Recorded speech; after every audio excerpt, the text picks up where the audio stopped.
اعوذ باللہ من الشیطان الرجیم بسم اللہ الرحمن الرحیم وَإِذَا سَأَلَكَ عِبَادِي عَنِّي فَإِنِّي قَرِيبٌ أُجِيبُ دَعْوَةَ الدَّاعِ إِذَا دَعَانِ فَلْيَسْتَجِيبُوا لِي وَلْيُؤْمِنُوا بِي لَعَلَّهُمْ يَرْشُدُونَ۔ اے نبی صلی اللہ علیہ وسلم، جب آپ سے میرے بندے میرے بارے میں پوچھیں تو میں قریب ہوں، میں پکارنے والے کی پکار سنتا ہوں جب وہ مجھے پکارتا ہے، لہٰذا لوگوں کو بھی مجھی سے دعائیں مانگنی چاہیے اور مجھ پر یقین رکھنا چاہیے تاکہ ہدایت پائیں۔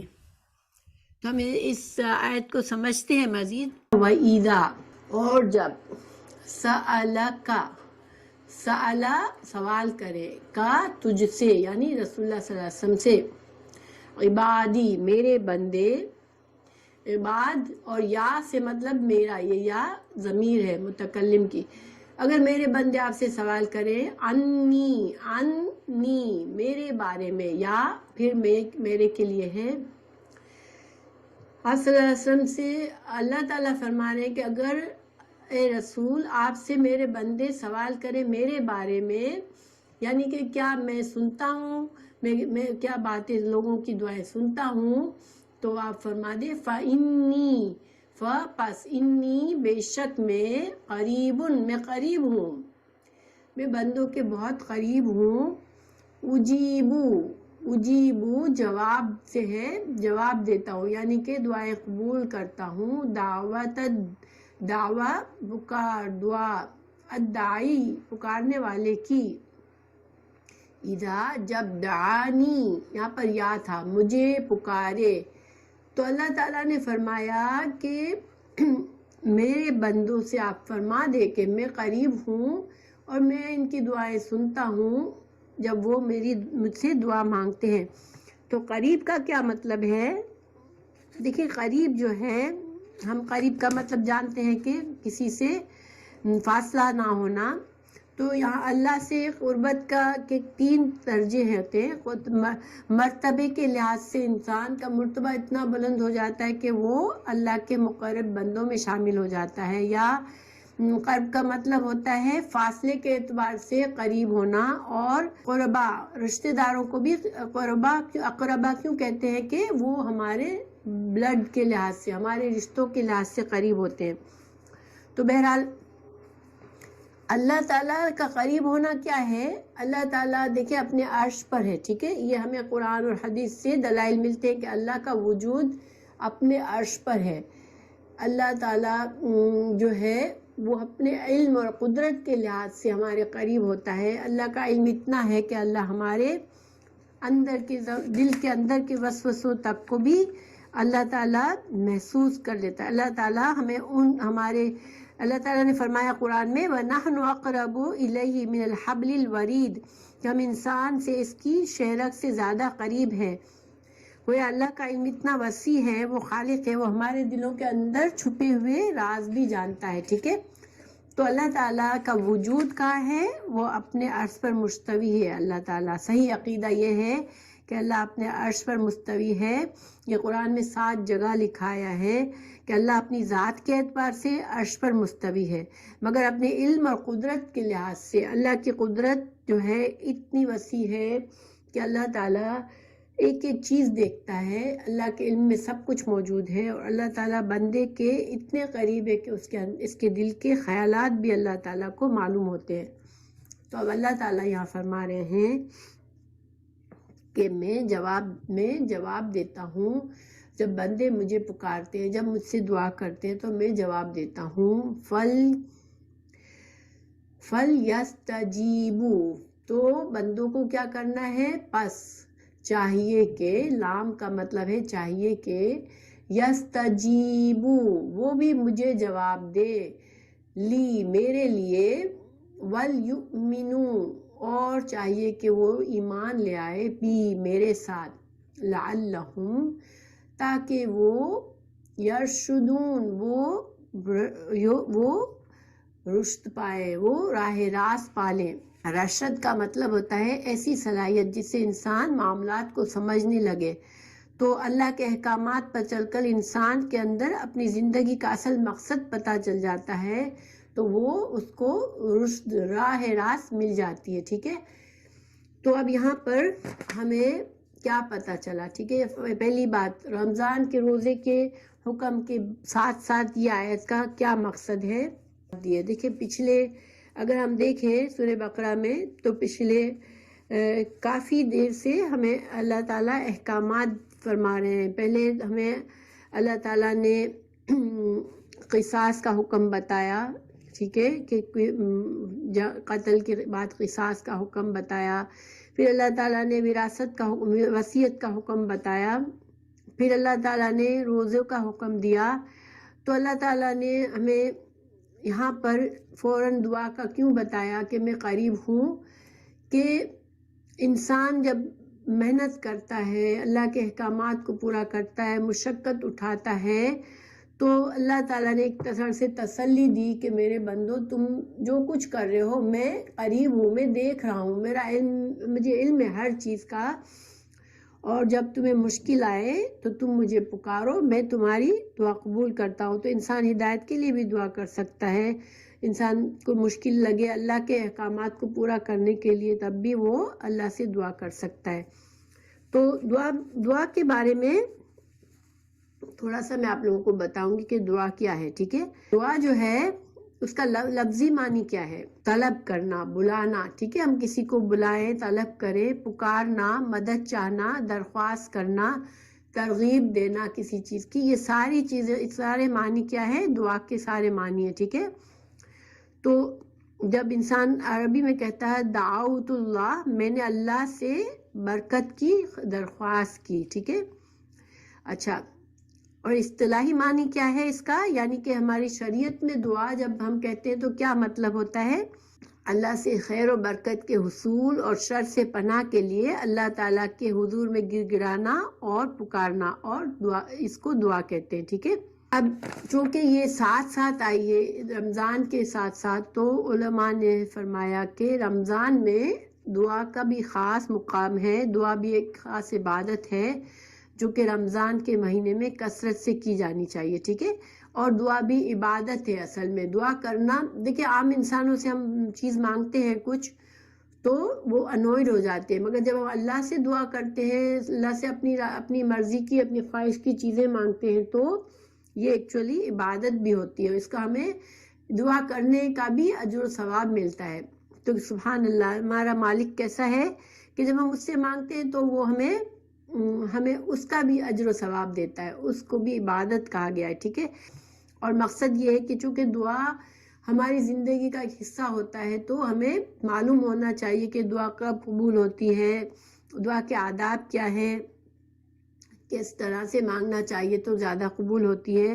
دعا بعض اوقات ایسا لگتا ہے نہیں قبول ہوئی تو اس کا کیا مطلب ہوتا ہے. یہ ساری چیزیں تفصیل سے میں نے بتائی ہے. لیکن اب دعا کی فضیلت کیا ہے، اہمیت کیا ہے؟ تو دعا جو ہے جب سارے اسباب اور سہارے جواب دے دیں پھر بھی ایک مومن کا یہ ہتھیار ہے. مومن جو ہے کبھی بھی نا امید نہیں ہوتا. اس کو پتہ ہوتا ہے کہ میں اللہ سے دعا مانگوں گا، اللہ میری دعا قبول فرمائے گا.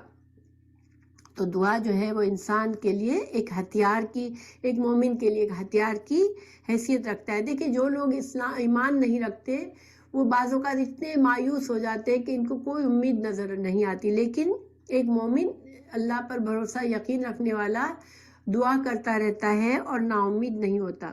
ٹھیک ہے. اچھا، پھر رسول اللہ صلی اللہ علیہ وسلم کا طریقہ بھی یہی تھا کہ ہر موقع پر دعا سکھائی آپ نے ہمیں ہر موقع کی دعا سکھائی ہے. زندگی کے کھانے پینے کے وقت کی دعائیں بتائی ہے، غم میں دعا بتائی ہے، خوشی میں دعا بتائی ہے، اچھے کپڑا ملنے پر دعا بتائی ہے، آندھی طوفان، زلزلوں اور گرہن، سورج اور چاند گرہن کے موقع پر دعا بتائی ہے. یعنی آپ صلی اللہ علیہ وسلم نے ہم نے صبح اٹھتے ہیں تو اس کی دعائیں بتائی ہیں، رات کو سوتے ہیں تو اس کی دعائیں بتائی ہیں. ٹھیک ہے. تو آپ صلی اللہ علیہ وسلم نے یہ اپنی زندگی میں یہ چیزیں اپنا کر ہمیں ہر چیز کی تعلیم دی ہے کہ ہمیں ہر موقع پر دعا ہمیں سکھائی ہے. پھر آپ صلی اللہ علیہ وسلم نے فرمایا کہ بے شک تمہارا پروردگار بڑا حیا والا ہے اور سخی ہے۔ جب بندہ اس کے سامنے ہاتھ پھیلاتا ہے تو انہیں خالی نہیں لوٹاتے، انہیں خالی لوٹاتے ہوئے اسے شرم آتی ہے، یعنی اللہ سبحانہ تعالیٰ حیادار ہے۔ اللہ سے جب بندہ دعا مانگتا ہے تو یہ اللہ کی شان کے خلاف ہے کہ اللہ تعالیٰ اس کی دعا کو قبول نہ فرمائے۔ اللہ تعالیٰ سے جب بندہ بلکہ نہیں مانگتا، اللہ تعالیٰ سے دعا کرنا چھوڑ دیتا ہے تو وہ اللہ اس سے ناراض ہوتا ہے، کیونکہ یہ ایک تکبر ہوتا ہے۔ اللہ تعالیٰ رسول اللہ صلی اللہ علیہ وسلم نے فرمایا کہ تمہارا رب فرماتا ہے مجھ سے دعا کرو میں تمہاری دعا قبول کروں گا، جو لوگ میری عبادت سے تکبر کرتے ہیں ان قریب و ذلیل ہو کر جہنم میں داخل ہوں گے۔ انسان کتنی مشکل بیماری میں ہے، اگر اس کو توفیق نہیں مل رہی کہ وہ دعا کرے اور وہ کہتا ہے مجھے دعا نہیں مانگنی، میری دعا قبول نہیں ہوتی، تو یہ تکبر ہے اور اللہ اس سے ناراض ہوتا ہے۔ تو حضرت عباس رضی اللہ تعالیٰ سے بھی روایت ہے کہ رسول اللہ صلی اللہ علیہ وسلم نے فرمایا کہ دعا کرنا افضل عبادت ہے۔ تو دعا کرنا عبادت ہے، اس کی دلیل کیا ہے؟ یہ حدیث ہے کہ ہم جب دعا کرتے ہیں تو اصل میں ہم اللہ کی عبادت کر رہے ہوتے ہیں۔ اسی وجہ سے بندوں سے دعا مانگنا یہ شرک ہے، ٹھیک ہے؟ کسی بندے کسی دربار پر، کسی درگاہ پر، کسی مولا سے، کسی امام سے، کسی بزرگ سے دعا مانگنا، کسی مرے ہوئے انسان کی قبر پر دعا مانگنا کہ آپ ہماری مشکل حل کر دیں، کسی نبی سے کا نام لے کر کہنا کہ آپ نبی، آپ ہماری دعا قبول کر لیں، یہ شرک ہے۔ کیونکہ دعا مانگنا صرف اللہ سے دعا مانگنا جائز ہے۔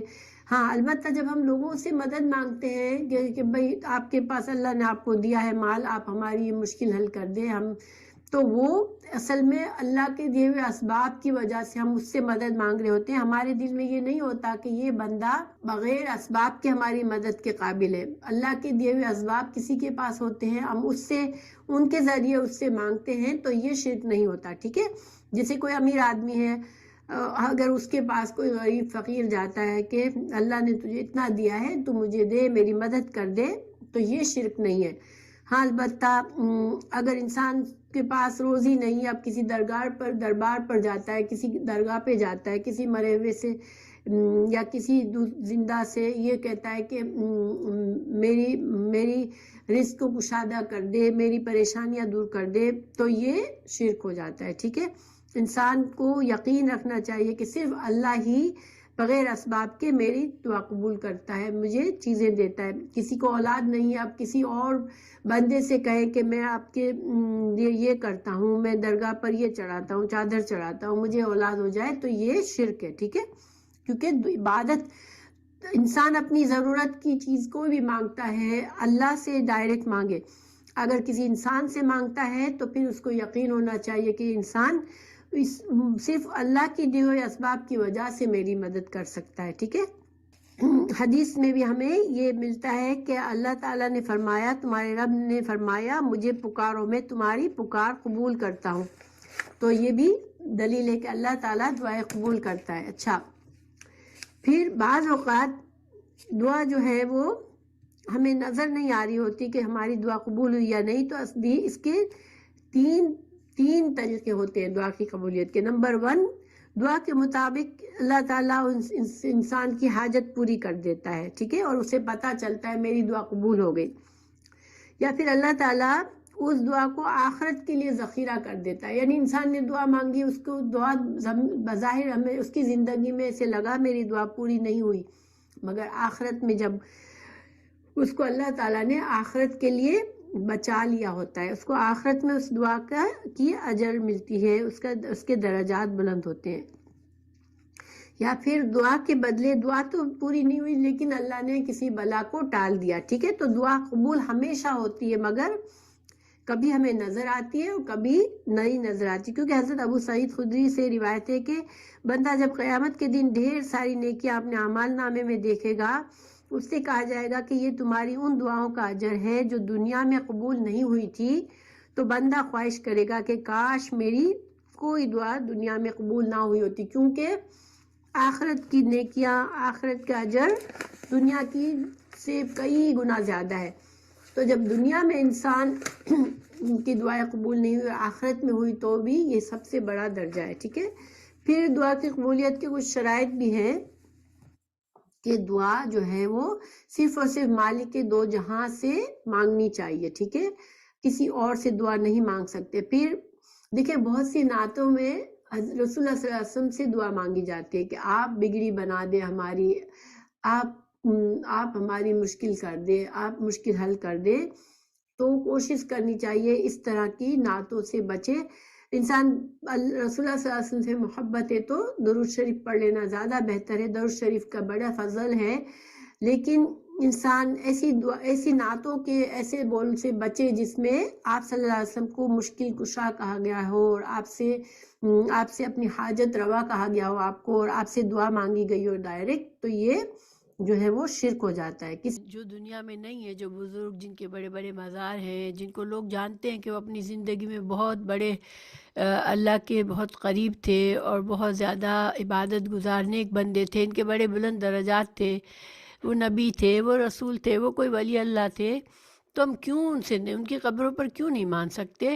کیوں نہیں ہمیں اس بات پہ ہمیں منع کیا گیا ہے؟ کیونکہ دیکھیں یہ اللہ سبحانہ تعالیٰ نے کبھی قرآن اور حدیث میں ایسی کوئی بات ہمیں نہیں بتائی کہ جب انسان دنیا سے رخصت ہو جاتا ہے تو اس کے پاس کوئی بھی دنیا کے اسباب ہوتے ہیں۔ جیسے دنیا میں کسی اور انسان کے پاس پیسے اللہ نے دیے ہوتے ہیں، وہ ان پیسوں سے ہماری مدد کر سکتا ہے، ٹھیک ہے، یا کوئی اور اسے قوت اور پاور یا رتبہ یا مقام ہوتا ہے جس کی وجہ سے وہ ہماری مدد کر سکتا ہے، مگر اسے وہ جو کچھ بھی ملا ہوا ہوتا ہے وہ اللہ کی طرف سے ملا ہوا ہوتا ہے۔ اور یہ ہمارا عقیدہ یہ ہوتا ہے، اگر تو پھر کسی کے وقت ضرورت کسی سے انسان اگر کچھ مانگ لیتا ہے کہ ان اسباب سے جو اللہ نے اسے دی ہے، لیکن ہمیں قرآن اور حدیث سے پتہ چلتا ہے کہ قبر میں انسان خالی ہاتھ جاتا ہے، پہلی بات تو انسان کے پاس اب کوئی اسباب نہیں ہے۔ پھر دوسری بات یہ، جب انسان قبر میں ہوتا ہے تو برزخ کی زندگی میں ہوتا ہے، وہ اس کا اس طرح سے وہ ہماری ہر بات نہیں سنتا، چاہے وہ بہت بڑا دنیا میں اس کا مرتبہ تھا، لیکن اب وہ قبر کی زندگی، برزخ کی زندگی گزار رہا ہے، تو وہ ہماری ہر بات نہیں سنتا ہے۔ ہم جب جا کے ان کی قبروں پر یا ان کا نام لے کر کچھ مانگتے ہیں تو انہیں تو پتہ بھی نہیں ہوتا، اور اس کے بہت سارے دلائل ہیں قرآن میں۔ اللہ نے ان کو جب وہ اسباب نہیں دیے ہیں، وہ قوتیں نہیں دی ہیں کہ وہ ہماری بات سنیں، پھر وہ ہمارے اللہ کے کچھ دیے ہوئے اسباب سے ہماری دعا قبول کرے، ہمارے لیے وہ کام کر دے، تو پھر ہم ان سے جب کچھ مانگتے ہیں تو ہم اپنی مرضی سے ہم یہ فیصلہ کر لیتے ہیں کہ اللہ تعالیٰ کے جو اختیارات ہیں وہ بندوں کے بھی کچھ اختیارات ہیں، مگر دعاؤں کو قبول کرنا، بندوں کو بغیر اسباب کے مدد کرنا، ہماری ہر چیز جو ہمیں دنیا کے لیے چاہیے، آخرت کے لیے چاہیے، وہ سب دینا، وہ سب اللہ کے اختیار میں ہے، اور اس اختیار میں کوئی بھی شامل نہیں ہے۔ اور اگر ہم کسی وجہ سے یہ سمجھ لیتے ہیں تو پھر اللہ تعالیٰ ہم سے ناراض ہوتا ہے، کیونکہ دیکھیے اللہ ہی کا حق ہے، جب کہ وہی ہم کو سب کچھ دے گا تو ہم اسی سے مانگے، تو ہم اللہ کے حق کا خیال رکھ رہے ہیں۔ اگر اب اللہ تعالیٰ ہمیں سب کچھ دے رہا ہے اور ہم کسی اور کی طرف امید لگا کے بیٹھے ہیں اور کسی اور کا شکر ادا کرتے ہیں، تو پھر ہم اللہ تعالیٰ کے حق میں کمی کرتے ہیں، اس وجہ سے یہ کام شرک ہے اور یہ قابل قبول نہیں ہے۔ جب انسان اللہ سے پورے حاضر دل سے دعا مانگتا ہے تو دعا قبول ہوتی ہے۔ اب ہمارے دل میں خیالات کا ہجوم ہے، یہ بھی سوچے وہ بھی سوچے، اور ساتھ ساتھ ہم دعا پڑھ رہے ہیں، تو یہ دعا حاضر دل سے نہیں ہوتی، ٹھیک ہے، دل کی حضوری ضروری ہے، دل کا حاضر ہونا، خشوع خضوع ہونا دعا کے لیے ضروری ہوتا ہے۔ پھر حلال رزق اور حلال لباس ضروری ہوتا ہے۔ انسان کے دعا مانگنے والے کا رزق اگر حرام ہے، وہ حرام کی چیزیں، حرام کے کپڑے پہنے ہوئے ہیں، حرام کی کمائی کھا رہا ہے، پھر دعا مانگتا ہے تو اس کی دعا قبول نہیں ہوتی۔ پھر دعا قبلہ رخ کرے تو زیادہ افضل ہے، ٹھیک ہے، جب بھی دعا مانگنی ہے باوضو ہو کے قبلہ رخ ہو کے پڑھے تو وہ زیادہ دعا قبول افضل ہے وہ دعا۔ پھر گناہ یا قطع رحمی کی دعا نہیں کرنی چاہیے، رشتوں کو توڑنے والی دعا نہ ہو، کسی کے لیے بد دعا خاص طور سے نہ کرے انسان۔ پھر دعا کی قبولیت میں تاخیر پر دعا ترک نہ کرے، ٹھیک ہے، اگر دعا قبول نہیں ہوئی اور ہمیں وہ چیز ضروری ہے، ہم تو مانگتے رہنا چاہیے اور اللہ سے امید کرنی چاہیے کہ اللہ تعالیٰ جب بہتر ٹائم ہوگا جب اس دعا کو قبول کریں گے، لیکن ہمیں دعا کو ترک نہیں کرنا چاہیے۔ پھر دعا سے پہلے حمد و ثنا کرنی چاہیے، رسول اللہ صلی اللہ علیہ وسلم پر درود بھیجنے چاہیے، اور اللہ تعالیٰ کے سامنے اپنے گناہوں کا اعتراف کر کے بخشش کی درخواست کرنی چاہیے۔ قبولیت دعا کے اوقات میں دعا مانگے تو زیادہ فائدہ ہے۔ وہ قبولیت کے اوقات کون سے ہیں؟ رات کے آخری حصہ جو سحری کا ٹائم ہوتا ہے، فجر کی نماز سے پہلے کا حصہ، اذان اور اقامت۔ اذان ہوئی تو اذان کے فوراً بعد دعا کرے انسان، تو اقامت جب تک کہ امام اقامہ نہیں ہوتا نماز کا، اس دوران کا وہ ٹائم بھی دعا کی قبولیت کا ہوتا ہے۔ پھر فرض نماز کے بعد، ہر فرض نماز کے بعد بھی دعا قبول ہوتی ہے۔ جمعے کے دن نماز عصر کے بعد قبولیت کا وقت ہے۔ پھر نفلی نماز کے سجدے میں انسان، فرض نماز میں تو مسنون دعائیں پڑھتے ہیں ہم سجدے میں بھی، لیکن نفلی نماز کے سجدے میں ہم اپنے دل کی دعائیں مانگ سکتے ہیں۔ بارش جب ہو رہی ہو اس وقت بھی دعا مانگ سکتے ہیں، وہ بھی قبولیت کا وقت ہوتا ہے۔ اور زمزم پیتے وقت بھی، جب ہم حج اور عمرہ کے لیے جاتے ہیں اور زمزم پیتے ہیں تو اس وقت بھی دعا مانگتے ہیں تو قبول ہوتی ہے۔ اور عام طور پر کوشش یہ کرنی چاہیے کہ آپ صلی اللہ علیہ وسلم نے جو مسنون دعائیں ہمیں سکھائی ہیں وہ دعائیں زیادہ مانگنی چاہیے۔ بہت سے ایسے دعائیں، چھپی ہوئی دعائیں ملتی ہیں، گنج العرش اور دعائے نور اور دعائے حبیب اور دعائے گنج العرش اور دعائے منزل، اس طرح کی دعائیں مانگنے میں کبھی کبھی ان دعاؤں میں شرکیہ باتیں بھی ہوتی ہیں، تو ہمیں کوشش کرنی چاہیے کہ اپنے دل میں جو خواہش ہے اس کو سادہ لفظوں میں، اگر ہمیں دعا نہیں آتی کوئی اور، تو اپنے دل کی خواہشات اللہ کے سامنے اپنے سادہ لفظوں میں مانگے، اور جو آپ صلی اللہ علیہ وسلم نے مسنون دعائیں سکھائی ہیں وہ مانگے، بجائے اس کے کہ یہ چھپی چھپائی دعائیں جو ملتی ہیں، دعائے نور اور دعائے حبیب اور دعائے گنج العرش اور دعائے منزل، اس طرح کی جو بکلیٹس ملتی ہیں چھپی ہوئی، ان میں یہ دیکھنا ہے کہ وہ صحیح حدیث سے کوئی دعا ہے تو مسنون ہے، ورنہ اس طرح کی جو دعائیں چھپی چھپائی ملتی ہیں اس میں بعض اوقات ایسی باتیں ہوتی ہیں جو کہ شرکیہ باتیں ہو جاتی ہیں، اس سے بچنا چاہیے۔ بعض اوقات انسان گناہ یا قطع رحمی کی دعا نہ ہو، ٹھیک ہے، کیونکہ جب انسان کسی کے لیے بد دعا کرتا ہے، کسی کی رشتوں کے توڑنے کے لیے بد دعا کرتا ہے، تو یہ اس کے لیے بلکہ اس کو گناہ ملتا ہے۔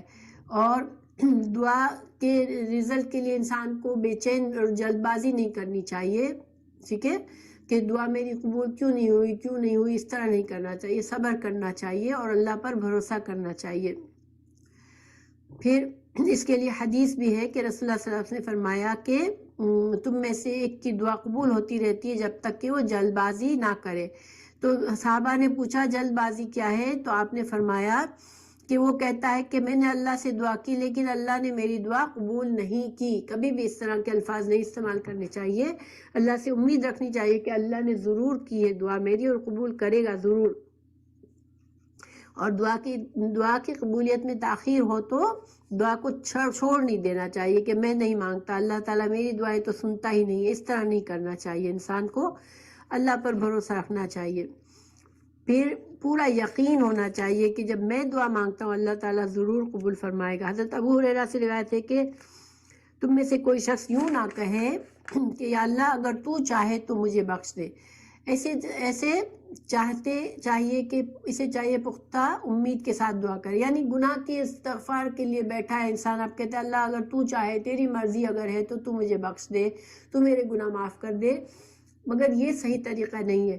اللہ کا چاہنا، جب بندے کو بھروسہ ہونا چاہیے کہ میں مانگ رہا ہوں، میں اللہ سے بخشش مانگ رہا ہوں، اللہ ضرور دے گا، یہ نہ کہے کہ اللہ تو اگر چاہے تو بخش دے، کیونکہ اللہ کا ہم دعا کرتے ہیں تو اللہ تعالیٰ کو کوئی مجبور نہیں کر سکتا، اللہ تعالیٰ ہماری دعائیں قبول کرنے میں اللہ کے لیے کوئی رکاوٹ نہیں ہے، ٹھیک ہے۔ اللہ تعالیٰ سے قبولیت کی امید رکھتے ہوئے اپنی حاجت طلب کرنی چاہیے، یہ کہنا کہ اگر تو چاہے اللہ کی شان کے خلاف ہے، اس یہ ناپسندیدہ ہے، کیونکہ سب کچھ دینے والا تو وہی ہے، اور اس عزم کے ساتھ مانگنا چاہیے کہ اگر تو میری دعا قبول نہیں کرے گا تو میرا تو تیرے سوا کوئی در ہے ہی نہیں، ٹھیک ہے، انسان کو اس طرح دعا مانگنی چاہیے۔ پھر یہ دعا کرنا درست ہے کہ اگر فلاں چیز میرے لیے بہتر ہو تو مجھے عطا کرے۔ ہاں، ہم اللہ سے بعض اوقات اللہ مجھے گاڑی چاہیے، اللہ مجھے یہ بنگلہ چاہیے، اللہ مجھے یہ گھر چاہیے، اس طرح کے بجائے یہ دعا کرنا بہتر ہے کہ اللہ فلاں چیز میرے لیے بہتر ہے تو مجھے تو دے دے، کیونکہ اللہ تعالیٰ ہی جانتا ہے کہ ہمارے لیے کون سی چیز بہتر ہے۔ بعض اوقات انسان کو کسی جگہ رشتہ کرنا ہوتا ہے، اب وہ دعا کرتے ہیں اللہ اس بندے سے میرا رشتہ کرا دے، نہیں، یہ بہتر ہے کہ دعا اس طرح کرے انسان کہ اللہ میرے حق میں بہتر ہے تو میرے لیے یہ رشتہ کرا دے، ٹھیک ہے، اور اس میں خیر اور بھلائی کر دے، کیونکہ دعائے استخارہ بھی یہی ہے۔ جب ہم دعائے استخارہ، نماز استخارہ کرتے ہیں تو اصل میں ہم اللہ سے خیر مانگ رہے ہوتے کہ اللہ میں یہ چیز چاہ رہی ہوں، مگر اس میں بہتری ہے میرے لیے تو تو میرے لیے پوری کر دے، ورنہ اس کام میں بہتری کر دے جو میرے لیے بہتر ہے، ٹھیک ہے۔ تو انسان استخارہ کرنا اچھی چیز ہے، جو مسنون استخارہ کی دعا ہے اور مسنون طریقہ ہے، اس سے استخارہ کرنا اچھی بات ہے۔ پھر حلال رزق کی کوشش کرے، حرام چیزوں کو چھوڑ دے تاکہ، اور گناہ کو چھوڑ دے، گناہ گار اور حرام چیزوں سے انسان کی دعائیں پھر قبول ہونے میں رکاوٹ آتی ہے۔ اور اللہ سے رغبت اور گڑ گڑانا چاہیے دعا میں، بہت رو کر گڑ گڑا کر دعا مانگنا اچھا ہے، کیونکہ اللہ تعالیٰ نے فرمایا انبیاء کے بارے میں کہ انہم کانوا یسارعون فی الخیرات ویدعوننا رغبتا ورہبا وکانوا لنا خاشعین، کہ یہ انبیاء، سورہ انبیاء میں اللہ تعالیٰ نے فرمایا کہ بہت سے انبیاء کے حالات بیان کیے، پھر فرمایا کہ فلاں کی دعا ہم نے قبول کی، فلاں کی دعا ہم نے قبول کی، پھر آخر میں فرمایا کہ بے شک یہ لوگ خیر کے کاموں میں سبقت کرنے والے تھے اور ہم سے امید اور ڈر کے ساتھ، خشوع اور خضوع کے ساتھ دعا کرتے تھے۔ یہ اللہ تعالیٰ نے سورہ انبیاء میں بہت سے انبیاء کی خصوصیت بتائی کہ وہ ایک تو وہ نیکی کے کاموں میں بہت زیادہ آگے بڑھنے والے تھے، اور دوسرے جب دعا مانگتے تھے تو بہت خشوع اور خضوع کے ساتھ اللہ سے گڑ گڑا کر دعا مانگتے تھے اور امید کے ساتھ دعا کرتے تھے۔ تو چونکہ انبیاء کا یہ طریقہ ہے جس کی اللہ نے تعریف فرمائی، تو اس کا مطلب کیا ہے کہ ہمیں بھی یہ کرنا چاہیے۔ پھر امت کا ایک فریضہ ہے، مسلمان امت کے لیے ایک فرض ہے کہ وہ خود بھی نیکی کے کام کرے، اس کے علاوہ دوسروں کو بھی نیکی کا حکم دے، اچھی بات کو پھیلائے، برائی سے روکے۔ تو جب انسان یہ کام کرتا ہے، دیکھیں ایک مسلمان معاشرے میں اگر کوئی بھی کسی امر بالمعروف اور نہی عن المنکر چھوڑ دیتا ہے، کسی کو اچھائی کا حکم دینا، برائی سے روکنے کا کام چھوڑ دیتا ہے، پورا معاشرہ کہتا ہے ہم تو اپنی دنیا میں رہتے ہیں، ہم کیوں دوسروں کے بارے میں، دوسروں کی فکر کریں، تو پھر اس میں اللہ تعالیٰ سزا کے طور پر پھر دعا قبول نہیں فرماتے۔ تو ایک اسلامی معاشرے میں اس کی کوشش کرتے رہنا چاہیے کہ امر بالمعروف یعنی نیکی کا حکم دینا اور گناہوں سے منع کرنا، یہ کام جو ہے وہ ہماری اس امت کا فریضہ ہے اور اس کام کو کرنا چاہیے، ورنہ پھر حدیث ہے کہ قسم ہے ذات کی جس کی جان ہاتھ میں میری جان ہے، تم اچھائی کا حکم دیتے رہو اور برائی سے منع کرتے رہو، ورنہ اللہ تم پر ایک عذاب مسلط کر دے گا، اور اس عذاب کی صورت یہ ہوگی کہ تمہاری دعائیں قبول نہیں ہوگی۔ تو جس معاشرے میں ہم رہتے ہیں اس میں کوئی بھی اگر نہیں کام یہ کر رہا اور سب اپنی اپنی دھن میں مگن ہے اور کوئی کسی کی فکر نہیں کر رہا کہ وہ نیکی کی طرف جا رہا ہے یا بدی کی طرف جا رہا ہے، تو پھر اللہ تعالیٰ اس معاشرے سے ناراض ہو جاتے ہیں۔ ہر مسلمان کی ذمہ داری ہے کہ اپنے محور اور اپنے میدان میں رہ کر یہ کام کرتا رہے کہ امر بالمعروف کرے اور برائی سے روکے، کیونکہ حدیث ہے تم میں سے ہر ایک نگہبان ہے، ہر ایک سے پوچھا جائے گا تم نے اپنے ماتحتوں کے بارے میں کیا کیا، یعنی کہ ماں پر بچوں کی ذمہ داری ہے، باپ پر بیوی بچوں کی ذمہ داری ہے، اسی طرح ہمارے رشتہ داروں پر ہماری ذمہ داری ہے، یعنی کہ ہر انسان کو یہ نہیں کہہ سکتا کہ میں تو کسی کا ذمہ دار نہیں ہوں۔ ہر انسان کو اللہ تعالیٰ نے کوئی نہ کسی چیز کا نگہبان بنایا ہوتا ہے، تو اس کی فکر کرنی چاہیے کہ اس کے دین کی فکر کرنی چاہیے ہمیں، اور بچوں کو بھی اپنے سمجھاتے رہنا چاہیے۔ اللہ رسول اللہ صلی اللہ علیہ وسلم نے فرمایا لوگوں اچھائی کا حکم دیتے رہو، برائی سے روکتے رہو، اس سے پہلے کہ تم دعائیں کرو اور تمہاری دعائیں قبول نہ ہو، کیونکہ پھر اس سے اس کام کو چھوڑنے سے دعائیں قبول نہیں ہوتی۔ اچھا، آسانی میں تو اللہ سے جان پہچان رکھ، تنگی میں وہ تجھے یاد رکھے گا۔ جب انسان کے حالات اچھے ہو تو انسان اللہ سے دور نہ ہو جائے، تو پھر جب اس پر کوئی مشکل آئے گی تو اللہ تعالیٰ اس کی دعا جلدی قبول کرتا ہے، جو کہ اپنے اچھے وقت میں بھی اللہ کو یاد کرتا رہتا ہے. ٹھیک ہے. حضرت عائشہ سے روایت ہے، رسول اللہ صلی اللہ علیہ وسلم نے فرمایا، جس انسان کو یہ اچھا لگتا ہے کہ تنگی اور مصیبت کے وقت اس کی دعا فوراً قبول ہو جائے، تو اسے چاہیے کہ آسانی میں اللہ کو نہ بھولے. ٹھیک ہے. تو ہمارے اچھے حالات میں انسان کو مگن نہیں ہو جانا چاہیے، بلکہ اللہ کے ذکر کو جاری رکھنا چاہیے. پھر دعا کی قبولیت کے لیے اللہ کی تعریف، رسول اللہ صلی اللہ علیہ وسلم پر درود بھیجنا بھی ضروری ہے، کہ ہمیں دعا سے پہلے اللہ کی حمد و ثنا کرنی ہے اور رسول اللہ صلی اللہ علیہ وسلم پر درود بھیجنا ہے. اللہ سے عافیت کی دعا ضرور مانگنی چاہیے، کیونکہ عافیت کا سوال کرو، آپ صلی اللہ علیہ وسلم نے فرمایا اللہ سے عافیت کا سوال کرو، کسی کو یقین اور ایمان کے بعد عافیت سے بہتر کوئی چیز نہیں. یعنی ایمان اللہ نے ہمیں دیا، پھر ہمیں عافیت مل گئی تو بہت بڑی نعمت مل گئی. اور عافیت کیا ہے؟ کہ انسان کو دل کا سکون، بیماریوں سے، پریشانیوں سے بچ کر رہنا، یہ عافیت ہے. اللہ تعالیٰ اگر ہمیں عافیت نصیب کرے، سکون القلب عطا کرے، تو یہ بہت بڑی نعمت ہے. اس کی دعا ہمیں مانگنی چاہیے.